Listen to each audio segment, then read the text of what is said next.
What's good? We back. Another one. You know what time it is. It's that grind time. It's the boxing clinic, you dig.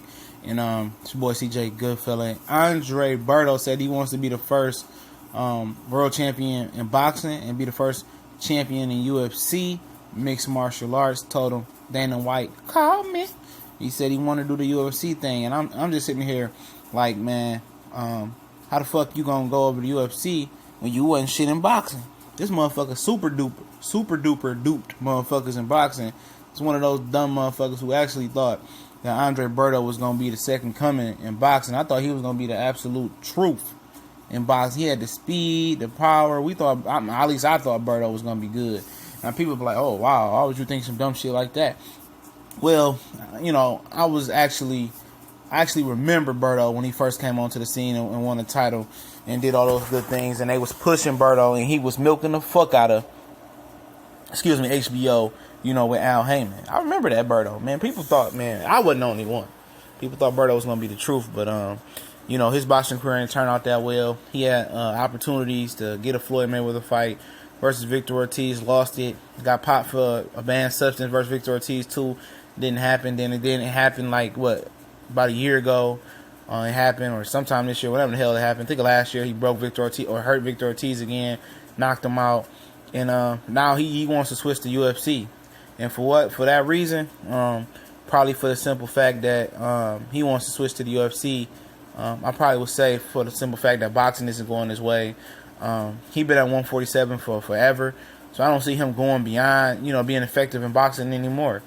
He's a really a lower bottom gatekeeper. He's not even a upper echelon gatekeeper, especially after Sean Porter bullied him and beat him down. And what I'm trying to understand is why, in the simple fact that he wants to go to mixed martial arts, and he couldn't even defend himself versus Sean Porter. That was a mixed martial arts fight. You know, he couldn't protect himself versus Sean Porter. How you gonna protect yourself from some of the best mixed martial artists in the world that have been doing this for a long time now?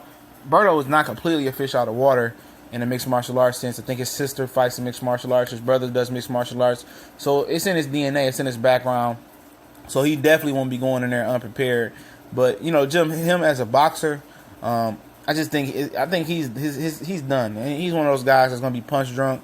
He made a lot of money milking HBO for years. And I think it's time for him to pull out of combat sports altogether. But if you want to try UFC, you know, go ahead. If Dana White really is open to, you know, him crossing over, I don't see why not. Berto has some type of fanfare overall in combat sports, and if he wants to do it, go ahead. You know, nobody's calling Andre Berto a top fighter, so he's not going to embarrass the boxing community, and the best thing he can do is, you know, get a win over there, and if he get a world title in UFC, that just shows again, you know, boxing is more superior. But like I said, he has a mixed martial arts background, so he understands what he getting himself into.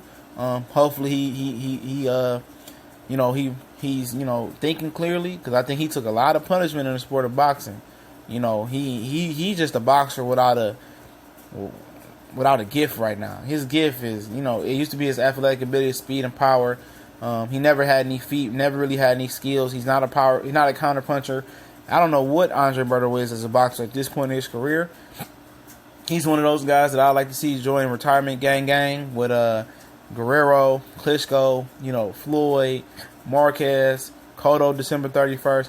He's one of those guys that needs to be in there with all those guys. It's time to go for Andre Berto. But if you want to try UFC and his handlers think it's pretty good, just knowing if he's dealing with Al Heyman and Berto, you know, Dana White's going to have to open up the Brinks truck, and he has to open up the Brinks truck with Conor McGregor coming back to UFC, and that's if he does, after he gets that $100 million, if the pay-per-view hits right. And for Andre Berto to open up the Brinks truck for another guy, I don't know if Dana White, you know, the dictator of the UFC, wants to do that. Once he start paying one guy, it's a trickle-down effect. More guys want more money. And we'll see how it goes. But if he's open to doing it, he ain't shaming boxing. Might be shaming himself, but we gone.